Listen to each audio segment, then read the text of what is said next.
Olá, começa agora o programa Trabalhador em Foco, esse programa que é uma realização do Movimento Sindical de Petrópolis, através da união de diversos sindicatos que fazem com que eu tenha a oportunidade de levar para você aí de casa informações precisas e relevantes sobre o dia a dia de todos nós trabalhadores. Hoje eu tenho o prazer de conversar com o advogado Fernando Souza, ele que é um dos advogados que atende o Sindicato do Vestuário e vai conversar com a gente sobre direito do trabalhador. Fernando, seja muitíssimo bem-vindo ao nosso espaço de bate-papo. Olá, Carla, obrigado. É um prazer estar participando aí do programa e poder ajudar aí com alguma informação jurídica. Maravilha. Hoje a gente vai falar de forma muito simples. Para o nosso telespectador de casa, questões do dia a dia que tem a ver com o momento que a gente está vivendo e como ele deve agir para não ser prejudicado profissionalmente. Na mídia nacional, foi veiculada uma matéria, alguns dias atrás, de um empresário petropolitano que, em uma entrevista para uma plataforma online, disse duas coisas que a gente quer polemizar aqui e discutir. A primeira coisa é que o empresário disse que ele oferecia e entregava para os seus trabalhadores da sua empresa ivermectina, que é um remédio que não é aprovado pela OMS, não é aprovado pela Anvisa, mas que muita gente acredita que faz parte de um kit Covid precoce para prevenir. Não existem informações científicas a respeito disso. Mas a nossa questão não é essa. A gente vai falar de patrão dando remédio para funcionário. E a segunda coisa que a gente vai falar, que esse empresário também falou, é a questão da manutenção do trabalho durante o processo de Covid, enquanto a pessoa está contaminada e que pode contaminar outras coisas. E aí a gente vai conversar sobre trabalho e doença. Como pode trabalhar, se não pode trabalhar, o que é a doença, a gente vai entender essas duas questões.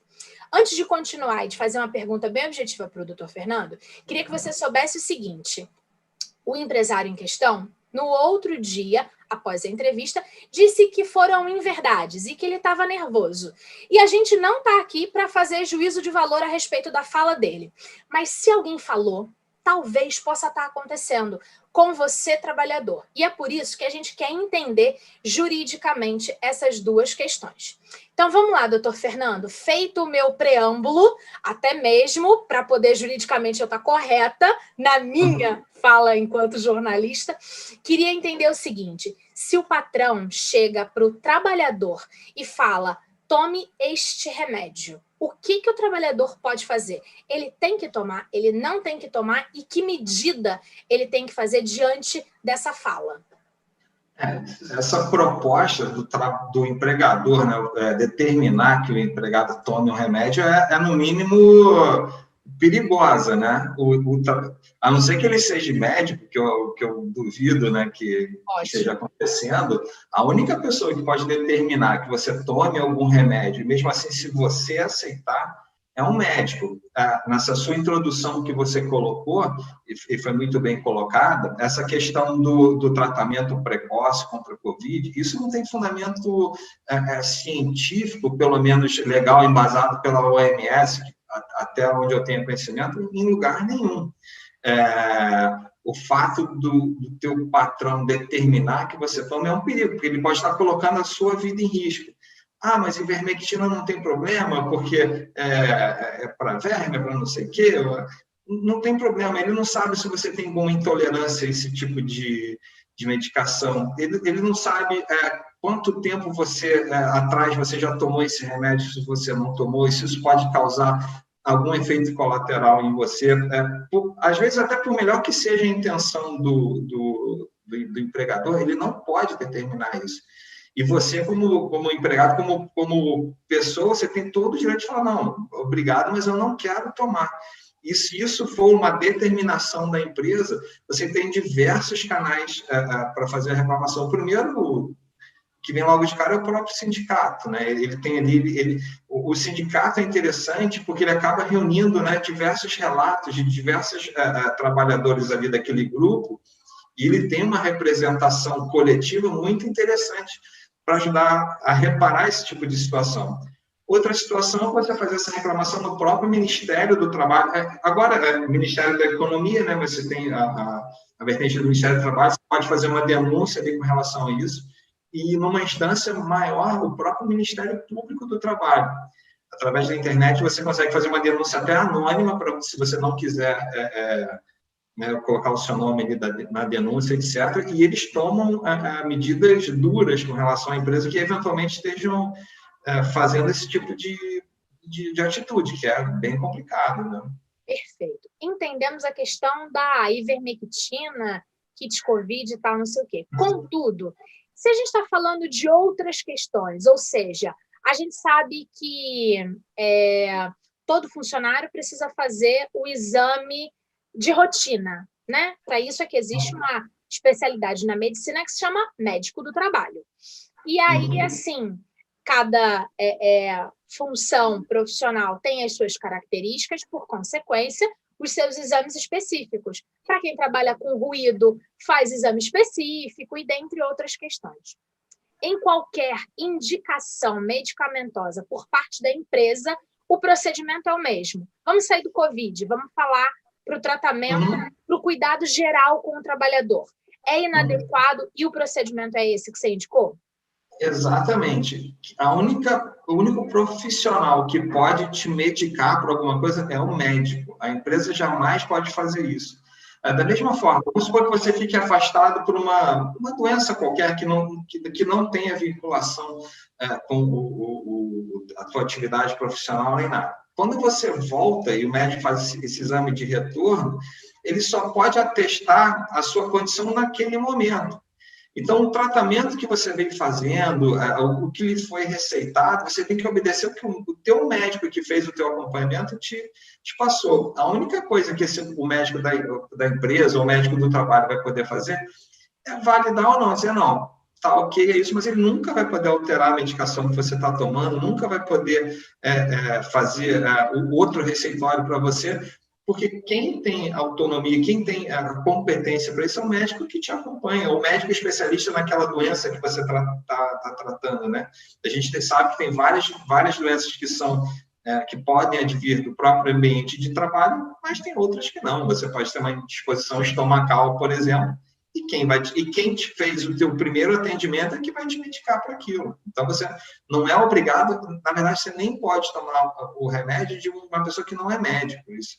De farmacêutico, não pode te receitar um remédio. Mas, né, tem até aquele amigo do bairro que faz aquilo, mas a gente sabe que é irregular. Quem vai te receitar medicamento é médico.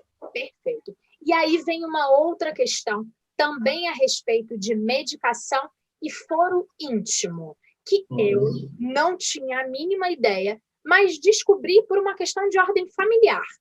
É fato que o empregado, o trabalhador, não precisa comunicar suas medicações para o patronal, ou seja, comecei a tomar um remédio por conta da pandemia para ansiedade. Eu não tenho que comunicar à empresa. Ou então descobri que me tornei diabética e que agora vou ser insulino dependente. Também não preciso comunicar as minhas patologias de foro íntimo para o patronal, se eu não precisar de afastamento. Fato ou eu estou errada? É verdade. Essa questão tem a ver com a sua intimidade, com a sua privacidade. Então, se você tem um problema de saúde qualquer, ele é íntimo seu. Se você não quer comunicar isso para terceiros, se você não quer que as pessoas ao seu lado saibam, até porque a gente sabe que existem situações que podem causar algum tipo de preconceito dentro do ambiente do trabalho, você tem todo o direito de guardar essa doença para você, a medicação que você está tomando. Tem uma discussão muito grande, até você falou da questão do afastamento, se você pode ou não colocar o CID no atestado. CID é aquele código de doença internacional, para dizer que se pode ou não colocar ali, porque você tem, primeiro, uma relação de confidencialidade com o teu médico. Sim. Então, se você pede para ele não colocar, ele não pode colocar nem qual é o código da doença no eventual atestado médico. Isso não, já é uma outra discussão, mas para você ver qual é a importância que tem dessa questão da sua intimidade. Então, seguindo o seu exemplo, agora eu preciso tomar insulina. O que isso vai influenciar no meu trabalho? O que isso tem a ver? Não tem nada a ver. Eu não preciso abrir esse lado da minha vida, como eu não preciso abrir outros aspectos da minha vida no meu ambiente de trabalho, ainda mais para o meu empregador. Perfeito. Essa questão da insulina, eu nunca tinha pensado e nunca tinha entendido que a gente não tem que comunicar essas questões da ordem de doença. Mas o meu padrasto é diabético e ele é insulino dependente, ou seja, tem que tomar insulina sempre. E aí, por um acaso, ele comentou comigo. Achei isso muito interessante, porque só quem tem essa relação que consegue perceber essa demanda. E por isso que trouxe para cá a minha experiência pessoal e familiar, para dizer para todos os nossos telespectadores que ele não precisa comunicar. Olha, fui no médico, eu estou tomando tal remédio. Isso é de foro íntimo e não precisa de verdade, se você não vai precisar de um afastamento por conta da sua doença. E aí, seguindo nessa questão de ivermectina, outros remédios e insulina e afins, vem uma outra questão que está sendo muito questionada, que é a questão da vacinação compulsória. O trabalhador, ele é obrigado a vacinar, o patrão, o empregador, pode demitir se por um acaso esse empregado optar por não se vacinar agora contra o Covid, quando a vacinação chegar na faixa etária desse trabalhador. Já existe um consenso jurídico a respeito disso? Então, Carla, a gente está tratando de assuntos que são tecnicamente diferentes. A gente tem a questão da pandemia, que a gente está falando de saúde coletiva, saúde de você. Só para a gente ilustrar o que a gente está conversando aqui, eu estava vendo isso hoje. De cada 3 mortes que a gente tem de Covid no mundo, uma é no Brasil. É um absurdo. A gente está batendo 4.000 mortes agora do Covid, por Covid aqui por dia no Brasil, o que é ressaltando absurdo. Que hoje é dia 7 de abril, nós estamos gravando, são 16h21, e os estudos dizem que até o final de maio a gente chega a 5.000 mortes por dia. É uma última pesquisa que saiu. Tenho certeza que todos que estão conversando, que estão nos ouvindo, que já tiveram alguém próximo infectado e até óbito, infelizmente. Tenho certeza disso. Então, eu entendo que o empregador, o dono da empresa, ele tem a obrigação de manter o ambiente de trabalho o mais saudável possível para os seus funcionários. Perfeito. Se o funcionário chega na época de vacinação e ele se recusa a tomar, que é um direito que ele tem também de não se vacinar, eu entendo que o empregador ele pode tomar atitudes contra esse funcionário, porque ele pode colocar a vida dos demais funcionários ali em risco por ser um vetor de contaminação. É um direito de não tomar a vacina? É um direito que você tem de não querer tomar a vacina. Mas o empregador, por seu lado, ele tem a obrigação de manter um ambiente seguro de trabalho. Então, eu não vejo motivos para você, como funcionário, você não querer tomar a vacina e colocar em risco o amigo que está do seu lado, a sua família que está ali, né? Então, é importante que a gente se conscientize que é da vacinação e que a gente consegue quebrar ou diminuir a taxa de dispersão que a gente está com o vírus. A gente está com essa P1, essa nova variante, que não se sabe dizer se ela é mais ou menos perigosa, mas que, com certeza, ela é muito mais fácil de se transmitir com contato pessoal. Então, uma velocidade assim, incrível. Acho que é por isso até que o Brasil está se despontando aí, infelizmente, como uma grande celeiro de variações do corona. A minha posição é essa, tá, cara? Ainda não tem um consenso jurídico com relação a essa questão da vacinação. Mas quando a gente já tem um entendimento por parte de um profissional que trabalha para um sindicato dos trabalhadores e que faz uma fala dizendo que, trabalhador, você precisa tomar cuidado porque o patronal pode sim reagir, é um momento de se repensar na escolha. E aí, acho muito interessante, porque nós começamos falando de uma questão de ordem individual. Ou seja, eu tomo o remédio, eu não conto sobre as minhas demandas medicamentosas para o meu patrão, contudo, Quando a gente fala de vacinação, a gente não está mais falando de indivíduo, nós estamos falando de coletivo, e aí tem um outro pensamento jurídico a respeito disso. Acho que é muito interessante a gente pontuar sempre o trabalhador que ele precisa pensar e avaliar essas questões de forma objetiva, muitas das vezes para não se colocar em situação de risco, não só no que diz respeito à sua saúde física, mas também à sua empregabilidade, ao seu cargo dentro dessa empresa, que pode estar suscetível a uma questão de demissão por conta de uma avaliação equivocada, e a gente está aqui para tentar educar da forma mais prática possível. Perfeito, exatamente. E aí, vamos continuar. Falando lá da ivermectina, falamos de vacinação e tal, e aí, ok. Vamos falar também da fala lá do empresário que diagnosticou o trabalhador diagnosticado com o Covid, se manteve trabalhando. E aí, qual é a questão? Pode o empregador forçar o trabalhador a se manter em atividade quando diagnosticado com o Covid? A gente volta, engraçado, até exatamente ao ponto anterior. A gente falou que o empregador tem a obrigação de manter um ambiente de trabalho seguro e saudável. Se ele obriga um trabalhador identificado como, diagnosticado como portador do coronavírus e com os sintomas da Covid, ele está colocando em risco todos que estão trabalhando ali dentro. Então, na verdade, ele cria um problema ambiental dentro da empresa dele e ele se expõe a tomar multas pesadíssimas se isso chegar ao conhecimento das autoridades competentes. Pesadíssimas mesmo, a ponto de fechar a empresa dele. Ótimo. E aí, vamos lá. Sou uma trabalhadora, comecei a sentir os sintomas, sejam eles leves ou não, fiz o meu exame. O que eu preciso fazer? Quando eu começo a sentir os meus primeiros sintomas, o que eu preciso fazer para com o meu empregador?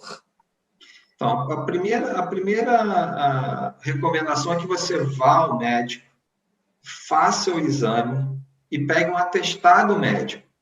Sim. A gente vai seguir sempre com a determinação do médico. Ele é que vai dizer o que você pode e o que você não pode fazer. Se o médico detectou, não, você está com Covid, você tem que ficar em casa 15, 20, 30 dias, ele é que vai dizer, ele vai te atestar e você vai dar um jeito de mandar esse atestado para o teu empregador. Manda por WhatsApp, por e-mail, avisa, estou doente, quando eu voltar eu entrego o meu atestado e você vai seguir. É possível entregar depois? Com certeza. Não existe na legislação uma data específica que você tem que entregar o atestado. O que se recomenda é que logo após... Aí também é uma opinião pessoal minha. Se você tem a facilidade de acesso à empresa, se você tem um canal de e-mail, de WhatsApp, não custa nada você mandar por ali, porque o empregador também precisa se organizar. Às vezes você tem uma função importante ali que você precisa, o empregador vai precisar redistribuir aquilo ali para outros funcionários, etc. Eu acho que essa transparência na comunicação e no tratamento patrão-empregado é importante. Então, você manda. Se você estiver muito ruim, não tiver condições, você não tiver como enviar isso, você, então, quando você retornar, você estiver liberado pelo teu médico, você vai lá e entrega o atestado. Uma coisa que é importante, as empresas agora, elas estão sendo até fiscalizadas pelo Ministério do Trabalho, que elas têm que criar diversos canais de comunicação, justamente para facilitar essa questão de dizer, eu não estou passando bem, eu não vou para não colocar em risco. Ela tem que adotar uma série de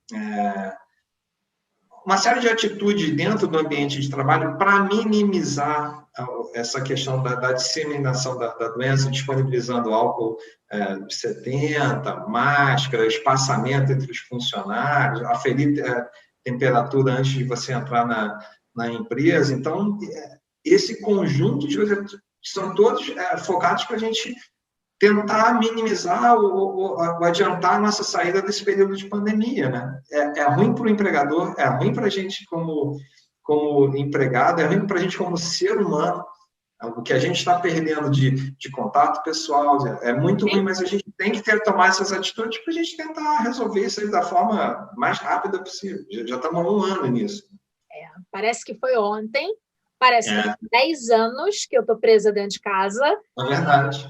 Porque às vezes eu tenho a sensação de que ontem eu estava no centro histórico andando sem máscara. Às vezes eu tenho a sensação que eu já estou há 10 anos presa dentro de casa. O telespectador sabe que eu trabalho muito, porque eu estou nesse escritório sentada gravando não sei quantos programas desde que a pandemia iniciou nesse mesmo ângulo. Ainda digo que vários dos meus colegas de comunicação falaram assim, você precisa trocar o quadro do seu escritório, porque todo mundo vê a mesma coisa. Eu falei, gente, mas eu gosto tanto dele, deixa ele ali.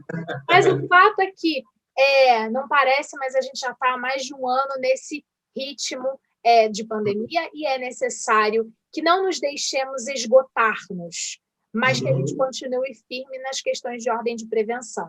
Então, se me permite, Carla, até te interrompendo um pouquinho. Claro. Como a gente está tendo um agravamento do quadro da pandemia, né, com um número de mortes sem precedentes, com certeza o Ministério Público e o Ministério do Trabalho vão cobrar uma atitude mais proativa das empresas nesse sentido. Não estou falando de lockdown, não estou falando de nada disso, mas de se cuidar melhor da saúde no ambiente de trabalho, de se cuidar melhor do teu empregado, do teu trabalhador ali, para que ele não seja um foco de disseminação da doença. A gente tem empresas aí com 400, 500 funcionários que trabalham nas indústrias, né, da própria indústria do vestuário. Então, isso é muito complicado. Você tem que ter um cuidado agora triplicado nessa época, né? Perfeito. Para finalizar, porque a gente está chegando nos minutos finais do programa, um grande medo do trabalhador, e é um medo real, em caso de afastamento, a diminuição do salário, quanto tempo que ele pode ficar de atestado para então precisar de um afastamento que tenha o processo pelo INSS. Explica isso para a gente, só de forma prática.